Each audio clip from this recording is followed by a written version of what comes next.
I'm Joe Magowan, Prestige Irish Whisky Ambassador for Dillonbass. Today we're in the Friend at Hand in Belfast, and joining me I have Billy Leighton, Chief Blender for Middleton Distillery and Irish Distillers. Billy, pleasure to have you here. If you could just tell us a little bit about what you do for the business. Lovely to be here, Joe. Thanks for inviting me along. As Chief Blender for Irish Distillers, what the job involves is, let's say, guaranteeing the availability of top quality whisky for bottling. It was very easy for me to stand here and say that, but there's an awful lot of work has to go on in the background to be able to achieve that. Yeah, well, we'd love to learn a little bit more about that, so if you want to follow me through to the next room. Yeah, sure. So we were just chatting a little bit about the history of Redbreast and what maybe the next 100 years will look like, and we're talking a little bit about how the global appetite or taste changed for the style of whiskey that people wanted around the end of the 60s. There are brands there for everybody. And you can't forget at the end of the day that it's a business and it's there to make money and survive. And you do have to sort of, to a certain degree, go with the flow. Mm-hmm. But then you do have products or brands that come along that I believe will stand the test of time. I can't for the life of me see anybody going off the taste of Redbreast. I think where we are at the minute, Redbreast has its place in the lineup of Irish whiskies, not just Irish Distillers whiskies, but Irish whiskies in general. You know, when it comes to new Irish whiskey products coming into the marketplace, people are going to be curious and try them out. That's the acid test, really. Will people try your product once and not come back to it? And I think that's where Redbreast has the charm that once they try it, want to try it again. Yeah. You know, there's something a bit comforting or familiar about it, I certainly find anyway. If ever I'm outside of Ireland, I'm on holiday and I see something like a bottle of Redbreast, I almost want to have a wee taste of it just to kind of take me back. Yeah. You've just reminded me of a funny story. It's not Redbreast related, but back in 2000, Jameson launched a 15-year-old single pot still. Yeah. And that product, even today, is used by the whisky community as being the benchmark for any new pot still whiskies that are coming into the market, including Redbreast. One of the things that I enjoy most about the job is trips to visit cask suppliers. Always treated very highly when we're out there. The hospitality, the food, everything is amazing. We went out for dinner one night and we were walking along the street and somebody suggested that we go into a bar for a drink, strangely. Yeah. Now this is only 3 or 4 years ago. We went into this bar and on the top shelf was a bottle of the Jameson 15-year-old single pot still. Unicorn whiskey, some people refer to it as. The girl, she saw that we were all very interested in pointing at this bottle of whiskey. And we said, we'll have a glass of that Jameson's 15. The girl didn't even know what to charge for it. And she phoned her boss. Said, there's guys here who want that. What do I do? I think there might have been 8 of us there. We bought the bottle. And we finished the bottle. Of course. Not surprised. I wonder how long that bottle had sat there untouched, with nobody giving it a second glance, and suddenly 8 people come in and finish off the bottle.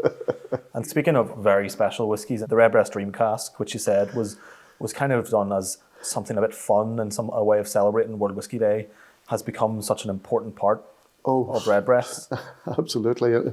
World Whisky Day was something new that somebody had dreamt up. And we thought in 2017, through our marketing people, said, we should really do something just to be involved in World Whisky Day this year. And we thought about ideas and, what about Billy Leighton's Dream Cask? And I thought, gee, where do you start, Redbreast 21 had not been terribly long launched, but I knew there was a parcel of casks, of sherry casks, that at least would be worth looking at, There was one in particular, because I remember being at the distillery, and there's a smaller warehouse, which is where some more rare things, and there was a sherry butt sitting there, and in white chalk, had been hold for Billy. I wonder, would that be one of those casks?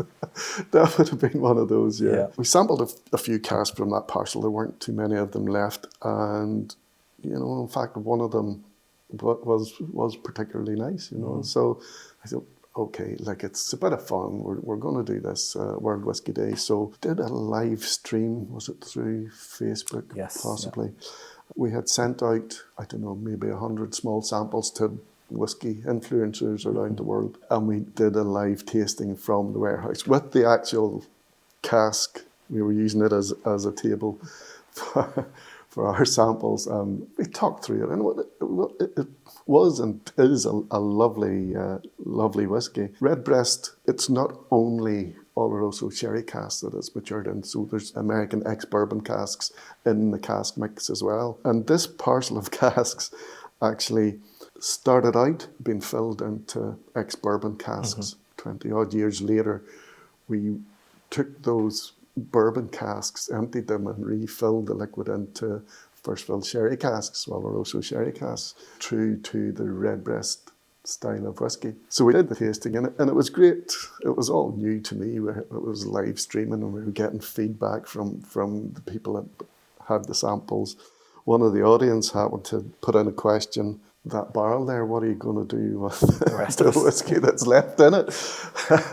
And I kind of, well, first of all, I jokingly said, Dave McCabe was tasting with me, and I jokingly said, oh, it's early yet, and Dave and I are no hurry home, you know. So in a more serious note, but not totally serious, I said, well, you know, it's up to you. If you think that this whiskey would be worth bottling, then, you know, we're here on behalf of the marketing department. Yes vote from everybody in there.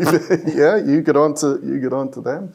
And in 2018, it was a 31-year-old whiskey whenever we did the live stream, but a year later it was 32. So we launched the Billy Leighton Stream Cask 32-year-old Redbreast, you know. It was so successful then that, well, we should make this an annual offering. So then immediately the pressure came on to, what's next? we're going to have to find one of these every year now. No, it's a phenomenal whiskey, and I'm sure that the pressure's always on because people are always asking what's next. And I suppose that brings me on to another question: is you've obviously brought on a lot of people, the likes of Dave McCabe and some of your other colleagues, who are kind of now sharing some of your responsibilities.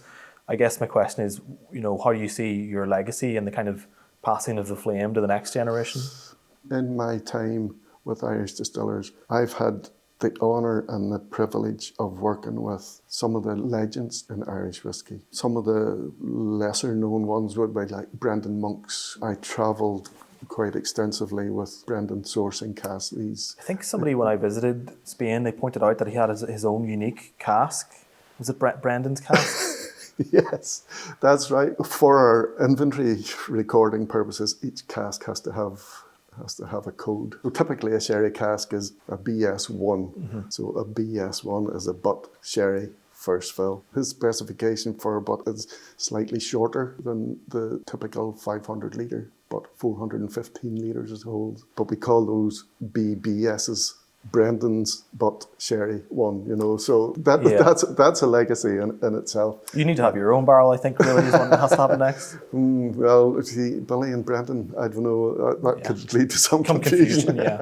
So, Brendan Monk's, Barry Walsh was my predecessor as chief blender. I had a privileged time working along with Barry, and in fact, it was down to Barry again, the opportunity to become chief blender was down to Barry reckoning that I was the one that could do the job at the time. He's no longer with us, sadly, but forever grateful to Barry Walsh. And then, of course, Barry Crockett worked along with Barry Crockett. He was master distiller up until, you know, fairly recently. So from my own point of view, I would like to think that I'm fulfilling a role that those people filled back in the day, in that somebody coming along after me will say, oh, well, if Billy Leighton hadn't have done this, or he hadn't put this plan together, managed the inventory to get it into this style, then we wouldn't be doing what we're doing now. So my feeling is that you're just here for a time, looking after your own responsibilities. You've taken them on from somebody else. Yeah. You're doing the best you can with them, and maybe whenever you bow out, you've left your responsibilities in a state that whoever's coming along next can just pick it up and run with it and have the opportunities that I have had to expand the portfolio of products that we have. It's exciting times for whoever pass the torch to next, anyway. It's definitely exciting times. I mean, whenever Bushmills joined the Irish Distillers Group, the story was that there were only 2 operating distilleries in Ireland, and that was Bushmills and Middleton. Mm-hmm. In fact, Coleraine Distillery was still operating until 1978. You know, so there was actually another distillery working there that people tended to forget about. And I'm from Coleraine, so quite defensive about that. I'm very, very defensive about that fact, you know. But the way the Irish whiskey industry is now expanding is going to make it very exciting for anybody in the business. But I think particularly the pressure is going to be on whoever comes along after me to try and be in line with the new products that are coming from elsewhere. New producers are always going to want to have their own style that's recognisable as their own signature whiskey. It's no longer kind of going to be black and white the way that it has been for me for a long time up until recently. So that there's potential for a lot of overlap and crossover of whiskey styles and flavours and what have you. And I think that the challenge is going to be innovation in keeping yourself distinguishable from, we'll call them competitors. I don't like to refer to other people's in our business as competitors, because like we're all in it together and there's room for all of us. The competition is outside of the island of Ireland, you know. Yeah, no, I would agree. It's a small enough industry, but there is room for everyone, definitely. Yeah, oh, for sure. There are a lot of new producers out there making some pretty good whiskey. As long as they don't put out anything that might be detrimental to the quality aspect of Irish whiskey category. By protecting the reputation, I suppose. Reputation of Irish whiskey has to be protected at all costs. We've made mistakes in the past, and we're there to be consulted. If any of the new producers want any advice or want to just chat about how they do things, maybe point out pitfalls or whatever. Because at the end of the day, it's the quality of the Irish whiskey category we all have to defend. Yeah, and that'll see us through the next 100 years. Hopefully. I may not be too worried about it by that stage, but, but I'd like to think that we're confident in your abilities that whenever you pass the torch next. I'd like to think that I've played my part. And definitely. Like, I mean, I've been around since, say, November 1976. I mean, I wasn't even aware at that time of what a bad state the Irish whiskey industry had just been in. We're just trying to get out of. From then to now, to see it flourishing the way it is. A long way. Now, I'm not taking any personal responsibility for that, you know, but it's just has been great to have been involved in it during that time.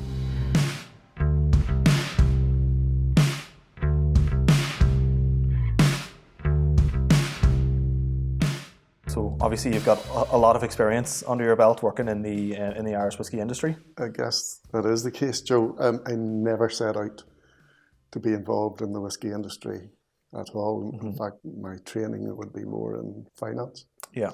And I got the opening with Irish Distillers actually in Bushmills Distillery. Bushmills was part of the Irish Distillers Group back on the 8th of November 1976 whenever I set my foot in the accounts office in Bushmills as a trainee accountant.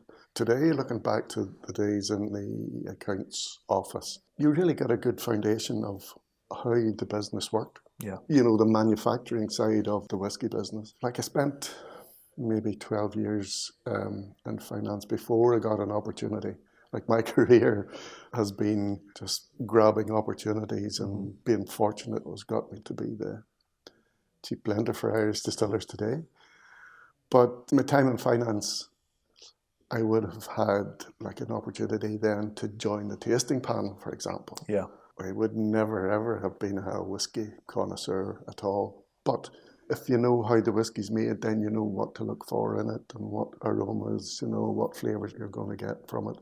And then you can say, well, yeah, this one's the same as that one, or this one's different for this reason. That was maybe the grounding on the sensory side of the job. Yeah. But to say, after 12 years, I got to move into the production side of the business, which quite simply was preparing whiskey for bottling. Now, it sounds simple, but it wasn't just... It doesn't just go straight in. There's a few things that have to happen first. Some things have to happen, yeah, absolutely. But it was a key role to have. It wasn't a very senior role, but it was a key role. If you didn't prepare the whiskey for bottling, then it wasn't going to be bottled. Yeah. So again, it was a role that I got through good fortune. Mm-hmm. Basically, hands up anybody that thinks they could help us out. You put your hand up? I put my hand up. There you go. And that was it. So had you not put your hand up, you could still be working in finance today? Possibly, could have been. It's interesting to see, you were saying about being on the tasting panel. Like, I find it difficult to imagine you in a room with anybody who's more knowledgeable about whiskey than you are. So this was very much you at your kind of early stages. Would you say you were quick to learn, or was it just being around, people that were very knowledgeable? A bit of both. I've always been very fortunate to work alongside some great people, some great noses. Part of my role since I became chief blender would be to train other tasters. Most people do have some level of proficiency in tasting. From my point of view, it would be just nosing. Any day-to-day item, might be out for a walk and pull a leaf off a tree and crush it and sniff it and see what aromas. And it builds up your memory banks. Yeah. The key thing then is over time you build up the confidence. And once you have the confidence, without any embarrassment about what you're describing, the tastes or flavours or aromas that you're describing in your whiskey, most of the battle is having the confidence. I find for some people as well, like, they might know the flavour or the aromas, but it's finding the language to then explain that to somebody else. You said something that touched on something a friend of mine did. He was a coffee blender, and he said one of the best tips for anybody that wants to improve their palate was to go to the supermarket and pick up as many different things as you can, fruits or vegetables, and expose yourself to them. Have that now as a frame of reference. So would there be any other tips or anything that you could do to kind of develop your palate? That is exactly the case. Being able to recall flavours or aromas that you have experienced in the past. A lot of flavours can be related back to your childhood, maybe sort of going into a sweet shop or something like that. But there's no, for me anyway, I try to get across to people that there is no vocabulary as such to describe whiskey. You describe it as you see it. I would judge in international whiskey competitions, and one in particular we'll be judging in May, the International Spirits Challenge, is judged by professional blenders or distillers. That's the no pressure then for those whiskies. There may be about 12 of us sitting in a room, and to be honest, we're pretty much judging each other, because we would represent many, many brands, both of Irish, Scotch, American. So whenever that panel of people are sitting in a room judging the same samples blind, there's a great sense of achievement whenever you hit on a sample that there's a total consensus among all the judges. It's funny to think, like, a lot of people will obviously say, like, of course it is subjective, but I think this is a perfect argument where yes, it's subjective, but there are certain characteristics and desirable aromas or flavours that really do set a certain whiskey above another one. And that's exactly the point then we were coming to, was when we are in that situation and we have a panel discussion, then why is this whiskey being scored so high? We will discuss it. And what flavours or what aromas are you picking up? These are all professional people, and they will come out with some of the strangest descriptors. I could maybe quote a couple of them. The more inventive descriptors usually come as negative descriptors. So have you ever heard of a whiskey described as tasting like dead starlings? Never heard that one. No, and one judge described it, the sample. I don't know what that tastes like. Well, that was the question we all had for him, I don't know, but just imagine that's what I would get from a dead starling. Yeah.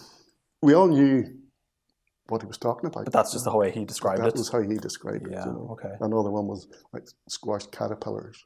You know, that everybody understood Yeah. what was being picked up, but that was how it was being described as a It's a very creative way to describe it. So that's why I'm saying there's no snobbery involved in the judging of whiskey. Describe it as you see it. You touched on a few unusual things there in terms of, you know, aromas and characteristics. Like, there are obviously certain things that you can expect to find, things like vanilla and honey and dried fruit, etc. Do you ever get really surprised? Is there ever something that, you know, over working in the industry for years, you're like, this is the first time I've found something like this? No, that's a good question. Method and Madness range, for example. We're doing a lot of experimental work there with cask contribution, different type of wood expressions. Yeah. Things that we haven't really worked with before. I mean, one of those was Method and Madness. It was a single pot still finished in wild cherry. Yeah. We hadn't worked with that before, and it gave us a completely different flavour profile than we'd ever come across before. Mm-hmm. That was a learning experience, and in fact was one of those ones that, do we run with it? Because it's maybe not what people expect from... That can be the problem. The whiskey was different. It wasn't bad, but it was so different from what we'd been used to. Yeah. Would people accept it?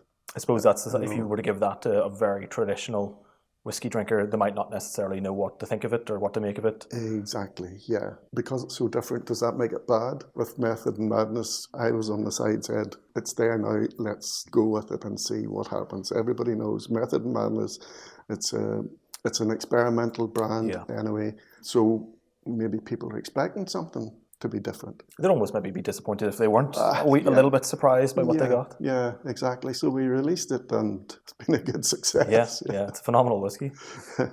I just wanted to go back to something you said at the start. So you mentioned about being in accounting and finance, and to somebody outside of whiskey, the kind of jump from that into your role now might seem like a bit of a strange departure, but there's probably a bit of a similarity between the two in terms of your managing and your forecasting. Can you tell us a little bit more about that? There was an in-between phase, let's say, in production where it was really day-to-day processing of the liquid. Mm. Whenever I got another opportunity came around to become chief blender, part of the blending role, and a big part of the role today, is forecasting and planning for the future. So what's done today is done, and I very rarely have to look back. And that's probably the key thing.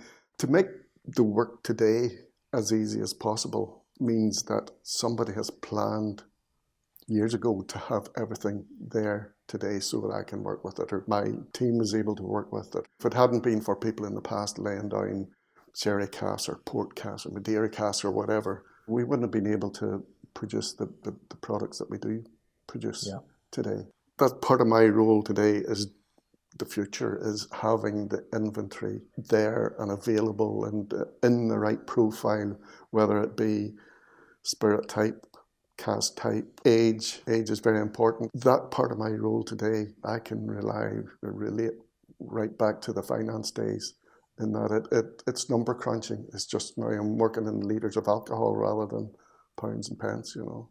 And I suppose it's interesting to think that the work that you're doing today or yesterday or years from now might not see the light of day until 20 or 30 or 40 or even longer. The forecasting that I do, from what's happening tomorrow to what's happening in 40 years' time, that's my window for forecasting. Is 40 years. So like yesterday I was looking at our planning model out to the year 2063.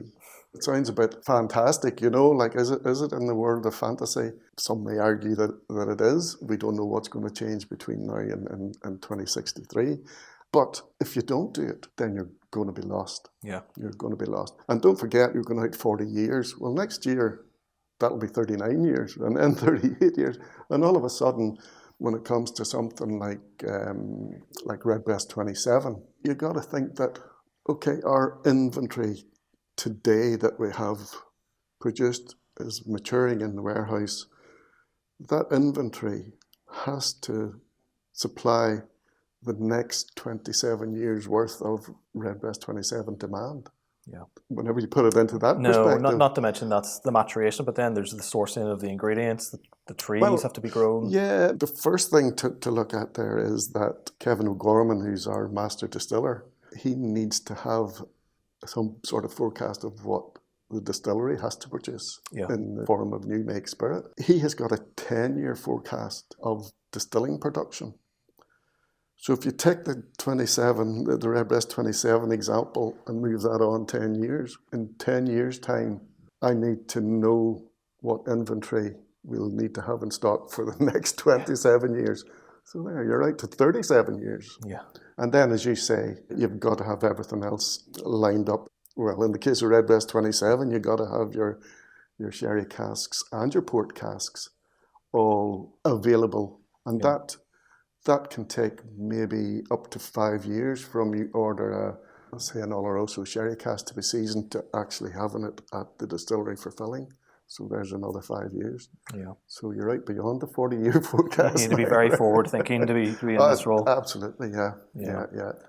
Obviously, your responsibilities and your day-to-day changes very much depending on what's happening at the distillery, but are there any particular aspect of your role that you really enjoy, that you like doing, more than others? Or I do enjoy looking at the developments that are going on in the lab, the sensory work, tasting notes and what have you. I do enjoy the number crunching work, and a lot of my time is spent on my laptop. I suppose it's quite rewarding when you think of what comes at the end of it after so much work and so much patience. Yeah, whenever we're looking at launching a new product, for example, you're there at the ideation stage.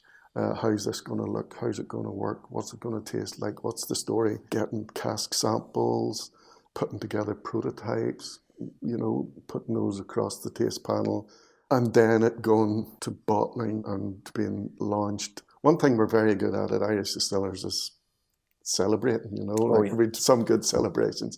Launch events are fantastic. We had a great celebration at the end of last year. we did. Yeah. I mean, that celebration, that was for Jameson going past 10 million cases annual sales. That's incredible numbers. It must be incredible for you as well to have seen, it grow from what would have been much smaller, obviously, in the beginning. Yeah, I mean, whenever I started with Irish Distillers, sales were around about 400,000 cases. To think from then to where we are now, 10 million cases for one brand, well, it's incredible. It's worth celebrating. Definitely is. So that's what we're saying. When it comes to launching a new product, it may be like there are memorable events we did, like the Green Spot Louisville Barton release with the Bordeaux wine casks, and we went to Bordeaux to Chateau Louisville Barton to have that launch event, and it was spectacular. Thoroughly enjoyable. The Redbreast Listowel edition, we had a banquet within the Bodegas Listowel in Jerez. Was fabulous, So that's very satisfying. I take a lot of that very personally. Of course. That you've been involved in right from a concept right through to seeing it and then getting the feedback from the consumers. And even just having it in a glass in front of you, I can imagine that's something else. It's not just me, but I feel that like when I'm looking at a glass of Redbreast Listowel particularly, I just feel that there's just a part of my soul in that glass, But it's not just my soul. Whenever you think about it, the number of people that have made the contribution to that whiskey actually being there in the glass, it's, It feels fitting to be talking about Redbreast at the edge of this Redbreast table. I know, it's so impressive. And Redbreast as a brand, something about it seems to resonate so closely with people. It's always been a popular whiskey, but over the last few years, certainly since I've been working in the industry, the growth and the interest in Redbreast has just skyrocketed. A few years when it wasn't available, when it switched from a Gilbey's brand to Irish Distillers taking it over and relaunching it. It's one of those that for a period of time, some people knew about and didn't tell anybody else. I think that was actually one of the advertising campaigns was find out what the hush is all about. That's it. And now it's so popular and demand for Redbreast is incredible. It just seems to be a whiskey that whiskey lovers like, but also people that are new to whiskey find it very approachable and maybe get into into Redbreast as their introduction into Irish pot still whiskey. It's always one that I think if somebody says to me, I like Scottish whiskey, I like single malt whiskey, I like American whiskey, I want to try something Irish, I always think something like Redbreast 12 is such a great place to start. I hear that so many times from people. I've brought my friend a whiskey, they weren't a whiskey drinker. He said, well, you tell me you're not a whiskey drinker after you've had a Redbreast. Yeah. It's just getting the glass in their hand. People just don't seem to look back. People always remember their first Redbreast. You know, it's a special moment. Yeah, it is, and because it is a brand that's been around and has a heritage, it's authentic. I think it's the authenticity of a brand rather than a brand new name that's maybe been untried and people are maybe reluctant to go to something new, whereas I think Redbreast's been around for so long that people think, well, that's... we can literally look back here and, see nearly 100 years of Redbreast. It's unbelievable, this collection of Redbreast. 1912 was the first date that Redbreast was mentioned in advertising. And then the story about how did it become Redbreast? What was it before Redbreast? And it was Castle Grand Liqueur whiskey, something like that. And I think a little bit of politics happened between, it would be the Jameson Distillery and Castle, it's the JJ, I remember seeing on the bottles. Out of that, the Redbreast brand evolved. Well, listen, Billy, it's been an absolute pleasure chatting with you. Just before we'll let you leave, I just wanted to show you something back in the next room, if you wouldn't mind following me through. Okay, sure. I just wanted to point out these 3 bottles here and chat a little bit about them. So there's obviously 3 bottles so far, and then there's 3 empty cabinets kind of looking forward. Can you tell us a little bit about the significance of that? I'm very impressed with this because this is the first time I have actually seen the first 3 bottles of Midleton Silent Distillery side by side. What we now refer to as the old Midleton Distillery closed in 1975, and what we refer to now as the new distillery opened then. It's just an adjacent site, but this is really the last inventory that we have that came from the old Midleton Distillery. Wow. 1973, this was distilled. I mean, the plan is to release a series, and we have the first 3 in the series. What I've also noticed is the optimism that we have. We have 3 empty cases here now, which I'm guessing are reserved for 3 more releases of Silent Distillery. And it's lovely the way this has been done because there's nothing in there. The curiosity is defined in that little plaque at the bottom. Patience is a virtue. Possess it if you can.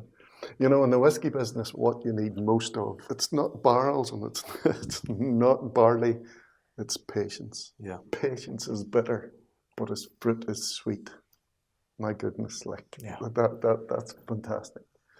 And genius is patience. I'm so impressed by this room, but this corner of it in particular.